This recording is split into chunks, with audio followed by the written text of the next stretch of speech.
Hello students. तो आज हम डिस्कस करेंगे कि एनालिसिस में जो हमने पढ़ा था पिछले इंट्रोडक्शन के अंदर कि उसके बहुत सारे टाइप्स होते हैं, क्वांटिटेटिव क्वालिटेटिव एनालिसिस होता है। उसी के अंदर एक हमने पढ़ा था वॉल्यूमेट्रिक एनालिसिस, जिसके अंदर हम वॉल्यूम के अकॉर्डिंग जो है ये फाइंड आउट कर सकते हैं कि उसके अंदर कितनी कंसंट्रेशन ऑफ सोल्यूट की प्रेजेंट होती है। तो फर्स्ट डेफिनेशन हम पढ़ लेते हैं, that is titration. Titration is an analytical method in which the concentration of unknown solute is to be find। किसी भी सॉल्यूशन के अंदर दो चीज़ें होती हैं, एक होता है आपका वन इज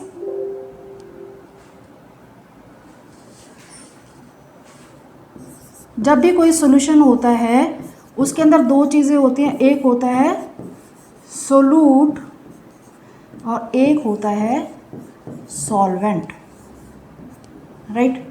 फॉर एग्जाम्पल कि हमने नींबू पानी बनाया, नींबू पानी के अंदर एक गिलास हमने पानी लिया, राइट। उसके अंदर हमने क्या किया, 2 चम्मच चीनी डाल दी और हाफ उसके अंदर नींबू डाल दिया। अब उसके अंदर जो सॉल्वेंट है वो क्या है, हमारा पानी, और जो हमारे सोल्यूट है वो क्या है, चीनी एंड नींबू। तो कितना अमाउंट चीनी का है, कितना क्वांटिटी नींबू की है और कितना जो है वो पानी है, तो उनकी जो उनका जो अमाउंट है उसको मिला के आपका क्या बनता है, सॉल्यूशन। तो सोल्यूट समझ आ गया, सोल्यूट कि जिसको आप एक लिक्विड में डिज़ोल्व कर रहे हैं, वह ऐड ऑन कर रहे हैं किसी भी सॉल्वेंट के अंदर, यानी कि सॉल्वेंट क्या होगा, उसको एक आप क्या कह सकते हैं, एक मीडियम भी कह सकते हैं कि जिसके अंदर आप किसी चीज़ को डिज़ोल्व कर रहे हैं। तो जिस चीज़ को डिज़ोल्व कर रहे हैं, जो चीज़ कम अमाउंट में, मतलब डिज़ोल्व कौन सी चीज़ होगी, जो कि कम अमाउंट में प्रेजेंट होगी। तो आप इसको दूसरी तरीके से याद कर सकते हैं कि जो चीज़ किसी भी सॉल्यूशन के अंदर कम अमाउंट में प्रेजेंट होती है वो क्या होता है, उसका सोल्यूट, और जिसके अंदर उसको डिज़ोल्व किया जाता है या जिसके अंदर उसको ऐड ऑन किया जाता है वो क्या होता है, उसका सॉल्वेंट। यानी कि जो सोल्यूट है और सॉल्वेंट है दोनों को मिला दिया जाए तो वो क्या बन जाता है, सॉल्यूशन। अब बात करते हैं कंसंट्रेशन की। तो कंसंट्रेशन क्या होता है, जैसे कि हम नॉर्मली अपनी रोज़मर्रा की ज़िंदगी में हम कहते हैं कि 1 लीटर दूध है, 1 लीटर हमारा वाटर है, राइट। तो लिक्विड को हम लीटर में कर रहे हैं, और जैसे कि हम सब्जी लेने जाते हैं, 1 किलो टमाटर है, 1 किलो प्याज है, 1 किलो आलू है, तो वो क्या है, केजी एंड ग्राम्स, वो उसकी क्या बता रहे हैं, अमाउंट या उसकी क्वांटिटी बता रहे हैं। और हमारे माइंड में जैसे ही हमने कहा कि 1 किलो टमाटर, तो हमारे माइंड में ऑटोमेटिकली आ जाता है कि कितना टमाटर होगा। हाफ के जी टमाटर तो हम बता देते हैं कि हाफ के जी में कितना टमाटर आएगा, तो automatically that is the quantity, यानी कि उसको क्वांटिटी को एक्सप्रेस करने का एक तरीका है कि उसका अमाउंट हम बताना चाह रहे हैं। उसी तरीके से केमिस्ट्री के अंदर जो किसी भी सोल्यूट का कितना अमाउंट सॉल्वेंट के अंदर प्रेजेंट है उसको फाइंड आउट करने को या उस चीज़ को क्या कहते हैं, कंसंट्रेशन। यानी कि concentration is the amount of solvent present in any solvent. तो आप कंसंट्रेशन में क्या कह सकते हैं, amount of solute present in a given quantity of solution, या फिर इसको कह सकते हैं आप सॉल्वेंट, राइट। अब जो कंसंट्रेशन है किसी के अंदर जो है वो कंसंट्रेशन ज़्यादा हो सकती है, किसी के अंदर कम हो सकती है। अब कंसंट्रेशन को डिवाइड करते हैं तो उसके बेसिस पे एक सॉल्यूशन होता है डाइल्यूट एंड दूसरा होता है कंसंट्रेटेड।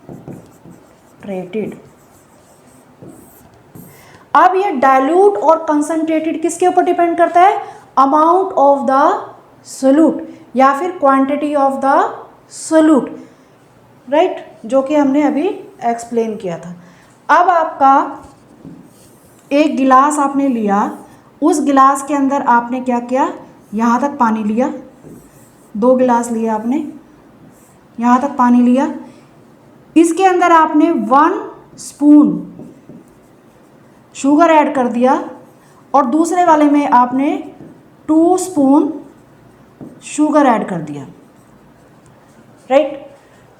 तो अब ज़्यादा मीठा कौन सा होगा या ज़्यादा कंसनट्रेटेड कौन सा होगा, जिसके अंदर आपने 2 स्पून आपने चीनी ऐड की है, राइट।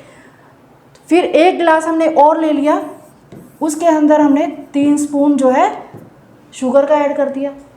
तो जैसे जैसे हमने स्पून ऑफ शुगर इंक्रीज किया वैसे वैसे इस सॉल्यूशन की कंसंट्रेशन क्या हो गई, बढ़ती चली गई। तो इन सब में से डाइल्यूट कौन सा हुआ, डाइल्यूट का मतलब कि अमाउंट ऑफ सॉल्वेंट जिसके अंदर ज़्यादा होगा, ठीक है। तो इसके अंदर वाटर है, इसके अंदर भी वाटर है, इसके अंदर भी वाटर है। तो जैसे जैसे शुगर का लेवल बढ़ता चला जाएगा या शुगर की अमाउंट बढ़ती चली गई या कह सकते हैं आप सोल्यूट की अमाउंट बढ़ती चली गई, वैसे वैसे सॉल्यूशन की कंसंट्रेशन बढ़ती चली गई। तो यानी कि 2 तरीके के आप सॉल्यूशन होते हैं, एक कंसंट्रेटेड सॉल्यूशन होता है और एक डाइल्यूट सॉल्यूशन होता है। कंसंट्रेटेड सॉल्यूशन वो होता है जिसके अंदर क्वांटिटी ऑफ सोल्यूट ज़्यादा होता है, यानी कि ratio of solute and solvent concentration के बीच में जो डिफरेंस होता है कंसंट्रेटेड के अंदर वो क्या होता है, कम होता है। डाइल्यूट क्या होता है, जिसके अंदर ratio between the solute and solvent is bigger, ठीक है। यानी कि डाइल्यूट के अंदर क्या हुआ, सोल्यूट एंड सॉल्वेंट इनकी रेशियो के बीच में जो गैप होता है वो क्या होता है, ज़्यादा होता है। और जो कंसंट्रेटेड सॉल्यूशन होते हैं उसके अंदर क्या होता है, जो सोल्यूट एंड जो आपका सॉल्वेंट है इनकी जो रेशियो है, इनके बीच के अंदर जो गैप होता है वो क्या होता है, कम होता है, ठीक है। तो दिस इज द कंसंट्रेशन, क्योंकि जब भी हम एनालिसिस पढ़ रहे हैं, केमिस्ट्री पढ़ रहे हैं, इसके अंदर बार बार आपका ये वर्ड यूज होगा कंसंट्रेशन।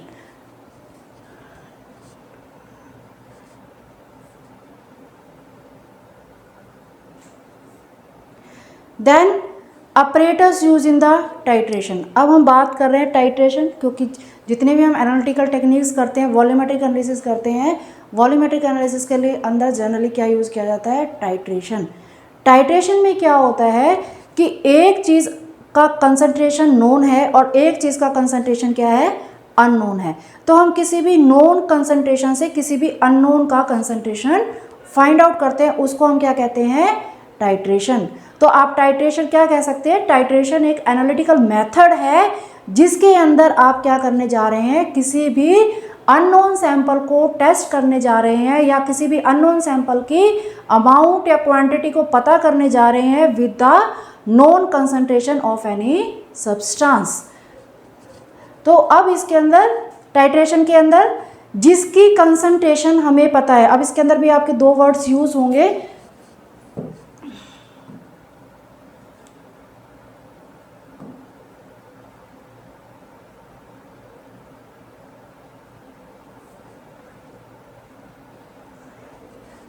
अब इसके अंदर भी आपके 2 वर्ड्स यूज होंगे, स्टैंडर्ड्स। अभी मैंने आपको बोला कि आपको किसी भी नोन कंसंट्रेशन से किसी भी अननोन को फाइंड आउट करना है, तो जिसकी कंसंट्रेशन नोन है उसको हम क्या कहते हैं, स्टैंडर्ड सॉल्यूशन, राइट। तो जिससे हम कंपेयर करने जा रहे हैं वो हमारा क्या है, स्टैंडर्ड है, और उससे हम दूसरे की कंसंट्रेशन को फाइंड आउट करेंगे। तो जो टाइट्रेशन होती है ये एक ऐसा एनालिटिकल मेथड होता है, इसके अंदर एक स्टैंडर्ड होगा और दूसरा आपका टेस्ट सैंपल होगा जिसको कि आप इसे टेस्ट करेंगे। फॉर एग्जांपल हम एसिड बेस्ड टाइट्रेशन की बात जब करते हैं तो एसिड बेस्ड टाइट्रेशन के अंदर आपने एक स्ट्रेंथ आपको पता है कि एसिड की कंसंट्रेशन कितनी है या फिर बेस की कंसंट्रेशन आपको पता होनी चाहिए। दोनों में से आपको एक चीज़ यानी कि एसिड या फिर बेस, इन दोनों में से एक की कंसंट्रेशन आपकी नोन होनी चाहिए और उसको यूज़ करके आप क्या करेंगे, फर्दर उसको दूसरे वाले की कंसंट्रेशन को फाइंड आउट करेंगे। फॉर एग्जांपल ये आपकी टाइट्रेशन का एक अपैरेटस है, इसके अंदर इसको आप क्या कहते हैं, दिस इज ब्यूरेट। ये आपका ब्यूरेट इसके ऊपर लगाई गई है, तो ये ब्यूरेट स्टैंड है। इस ब्यूरेट को इससे कनेक्ट करने के लिए ब्यूरेट क्लैंप लगाया जाता है, ठीक है। दिस इज वॉल्यूमेट्रिक, ये आपका जो है क्या है, वॉल्यूमेट्रिक फ्लास्क नहीं, दिस इज कॉनिकल फ्लास्क, ये आपका कॉनिकल फ्लास्क है। दिस इज एनालाइट, जो हमने फर्स्ट वीडियो में अपना पढ़ा था कि एनालाइट वो सब्सटेंस होता है जिसकी कंसंट्रेशन को हमने फाइंड आउट करना है। तो जिसकी कंसंट्रेशन को आपने फाइंड आउट करना है वो कहाँ होगा, कॉनिकल फ्लास्क में। और जिसकी कंसंट्रेशन आपको पता है दैट इज टाइट्रेंट, जिससे आपको उसको टाइट्रेट करना है वो कहाँ होगा, ब्यूरेट के अंदर। तो टाइट्रेंट, इसको क्या कहेंगे हम, टाइट्रेंट। तो टाइट्रेंट वो सब्सटेंस होता है जिसकी कंसंट्रेशन आपको पता है और आप उसको यूज़ कर रहे हैं किसी दूसरे की कंसंट्रेशन को फाइंड आउट करने के लिए। तो सबसे पहले हम क्या करते हैं, इसके अंदर एक कॉनिकल फ्लास्क लेंगे, ठीक है। उसके ऊपर से हम क्या लेंगे, ब्यूरेट के अंदर आपका टाइट्रेंट लेंगे, यानी कि यहाँ पे आपने सपोज कि आपने यहाँ पे क्या ले लिया, this is acid and this is base, and base की कंसंट्रेशन आपको पता है, सपोज दिस इज 0.1 नॉर्मल। अब इसके साथ हम एक इंडिकेटर, अब ये कलर किस वजह से आ रहा है, this is due to the indicator. जब भी एसिड और बेस के अंदर रिएक्शन होगा तो दोनों क्या है, ट्रांसपेरेंट है। अब दोनों के बीच में जब रिएक्शन होगा तो एक पॉइंट आएगा जहाँ पे वो दोनों न्यूट्रल हो जाएंगे, that is the end point of any reaction. अब उस एंड पॉइंट को कैसे देखेंगे, अब वो आई से तो ऐसे हमें दिख नहीं सकता, तो उस एंड पॉइंट को देखने के लिए हम उसके अंदर क्या डालते हैं, इंडिकेटर डालते हैं। वो इंडिकेटर क्या करेगा कि जैसे ही एंड पॉइंट आएगा उसका कलर चेंज हो जाएगा। तो यानी कि जब हमने रिएक्शन स्टार्ट किया तो उसका कलर जो है वो क्या था, येलो ब्लू कलर। फिर उसके बाद जैसे ही एंड पॉइंट आया उस रिएक्शन का यहाँ पे जो है ये कलर क्या हो जाएगा, चेंज हो जाएगा। तो वहीं पे जाके हम ये क्या करेंगे, इसकी नोब को बंद कर देंगे, ब्यूरेट से और हम ऐड नहीं करेंगे। तो अब हम इससे क्या फाइंड आउट कर लेंगे कि how much of base is used to neutralize an acid. यानी कि अब इसकी कैलकुलेशन से, जो कि आप 12th क्लास में भी आपने पढ़ा था, N1V1 is equal to N2V2, right. तो इसके अंदर एक की नोन है, एक अननोन है, यहाँ से आप जो है उसकी कंसंट्रेशन को फाइंड आउट कर सकते हैं। तो this is the titration method जो कि आप लैब में परफॉर्म करते हैं to find out the end point, और आप find out the amount of base used to neutralize an acid. और जब आपको अगर यहाँ पे बेस लेना तो ऊपर आप क्या ले लेंगे, एसिड ले लेंगे। तो इस तरीके से आप टाइट्रेशन कर सकते हैं। अब इसके अंदर जो आप ये ले रहे हैं या आपने बनाया 0.1 नॉर्मल, इसको बनाने के लिए हम लैब में क्या यूज़ करते हैं, volumetric flask. These are the volumetric flask जो कि 10 ml 25 ml अलग अलग वॉल्यूम्स में आता है। ये कैलिब्रेटेड होता है। कैलिब्रेटेड का मतलब होता है कि जिसका वॉल्यूम मेकअप जो है वो किया गया है और वो हम उसको स्टैंडर्ड मानते हैं। जैसे हम कोई भी मशीन भी यूज़ करते हैं तो हम उसका पॉइंट पहले क्या कर देते हैं, 0 कर देते हैं, यानी कि वो कैलिब्रेटेड है। उसी तरीके से वॉल्यूमेट्रिक फ्लास्क जो है कैलिब्रेशन में कैलिब्रेटेड होता है और इसके अंदर हम इसको यूज़ करते हैं। अगर आपको कभी चेक भी करना हो तो 100 ml मेजरिंग सिलेंडर में पानी डाल के आप उसी को मेजरिंग सिलेंडर में 100 ml मेज़र करके उसको वॉल्यूमेट्रिक फ्लास्क में डालना 100 ml वाले में, वो कभी भी 100 ml का जो मार्क लगा होगा वो उतना नहीं होगा, या तो ऊपर से ऊपर चला जाएगा, वो नीचे चला जाएगा, because measuring cylinder is not calibrated. इसीलिए टाइट्रेशन के अंदर कभी भी हम वॉल्यूम मेकअप जो है ना तो बीकर में करते हैं, ना हम कोई मेजरिंग सिलेंडर यूज़ करते हैं। हमेशा हम टाइट्रेशन के लिए वॉल्यूमेट्रिक फ्लास्क यूज़ करते हैं, ये आपको याद रखना है। And these are volumetric flask इस तरीके का होता है, इसके ऊपर ये मार्क लगा होता है यहाँ पे। तो इस मार्क के अकॉर्डिंग यहाँ तक आप इसको इसका वॉल्यूम मेकअप करना होता है, ठीक है। तो these are the volumetric flask. Next is, अब हमने कहा कि हम स्टैंडर्ड्स यूज़ कर रहे हैं, और स्टैंडर्ड क्या कहा हमने कि स्टैंडर्ड्स वो होते हैं जिनकी कंसंट्रेशन हमें नोन होती है। अब वो कंसंट्रेशन के बेसिस पे या फिर जो स्टैंडर्ड्स हम यूज़ कर रहे हैं उनकी प्योरिटी के बेसिस पे उनको दो हिस्सों में डिवाइड किया जाता है। One is the primary standard and other one is the secondary standards. तो आप कह सकते हैं इन टाइट्रीमेट्रिक स्टैंडर्ड्स और स्टैंडर्ड सॉल्यूशन हैविंग स्पेसिफिक और defined concentration are used as reference solution. Reference solution का मतलब कि जो स्टैंडर्ड सॉल्यूशन है जिसको आपने या जिसकी आपको कंसंट्रेशन पता है, तो उसको आप क्या कहेंगे, रेफरेंस सॉल्यूशन या फिर स्टैंडर्ड सॉल्यूशन, बिकॉज आप उसकी रेफरेंस में दूसरे की कंसंट्रेशन को फाइंड आउट करने जा रहे हैं। अब उनको क्या कहते हैं, one is the primary standard and secondary standard, right. Primary का मतलब क्या होता है, जो कि primary is compound of appropriate purity, यानी कि वो इतना प्यूरिफाइड होता है कि उसको आप डायरेक्टली किसी के अंदर भी डिज़ोल्व करके और उसका स्टैंडर्ड सॉल्यूशन बना सकते हो। तो there are properties of primary standard. First is वो हाईली प्योरीफाई होता है, सेकेंड वन इज वो लेस रिएक्टिव और स्टेबल होता है, यानी कि जिस रिएक्शन के साथ सपोज आपने उसको यूज़ किया और जिसके साथ आप यूज़ कर रहे हो उसी के साथ वो रिएक्शन कर लेगा, तो फिर हमारी तो रिएक्शन ख़राब हो गई। तो इसीलिए उसकी ये प्रॉपर्टी भी होनी चाहिए कि जिसके साथ हम उसको यूज़ कर रहे हैं वो उसके साथ रिएक्ट ना करे, that should be stable and less reactive. Less hygroscopic, hygroscopic क्या होता है, जो मॉइस्चर अब्जॉर्ब कर लेता है, क्योंकि जब वो मॉइस्चर अब्जॉर्ब कर लेगा तो क्या होगा, उसके अंदर वाटर आ जाएगा, तो वाटर आ जाएगा that can be destruct our method. Efflorescence, यानी कि उसके अंदर से गैस भी नहीं निकलना चाहिए, जैसे कि एफरवेसेंट टैबलेट्स जो हम लेते हैं, एफरवेसेंट टैबलेट जिसके अंदर से गैस निकलती है। फॉर एग्जांपल आप इनो लेते हैं, जब इनो को पानी में डिसॉल्व करते हैं तो उसमें से क्या निकलता है, कार्बन डाइऑक्साइड गैस निकलती है। तो उससे क्या होता है हमारी, तो वो वाली चीज़ें भी उसके अंदर से नहीं निकलनी चाहिए, बिकॉज वो भी हमारी रिएक्शन को ख़राब करेगी। देन इज़ हाईली सॉल्युबल, ऐसा भी ना हो कि हमने उसको ले तो लिया लेकिन हमने उसका जब सोल्यूशन बनाना है तो वो सोल्यूशन ही ना बने। तो that should be highly soluble, कि जैसे ही हमने उसको डिज़ोल्व किया, क्योंकि अगर वो डिज़ोल्व नहीं होगी तो क्या होगा, कुछ अमाउंट उसमें रह जाएगा, तो जो सोल्यूशन की कंसनट्रेशन है दैट विल बी इफेक्टिव। तो जो आपने सोल्यूट लिया है वो आपका अच्छे से उसके अंदर घुल जाना चाहिए, किसके अंदर, सॉल्वेंट के अंदर। जैसे कि चीनी और पानी की अगर हम बात करते हैं तो चीनी जो है पानी के अंदर अच्छे से डिज़ोल्व हो जानी चाहिए। देन इज उसका इक्विवेलेंट वेट हाई होना चाहिए, that should B non toxic, यानी कि टॉक्सिक नहीं होना चाहिए।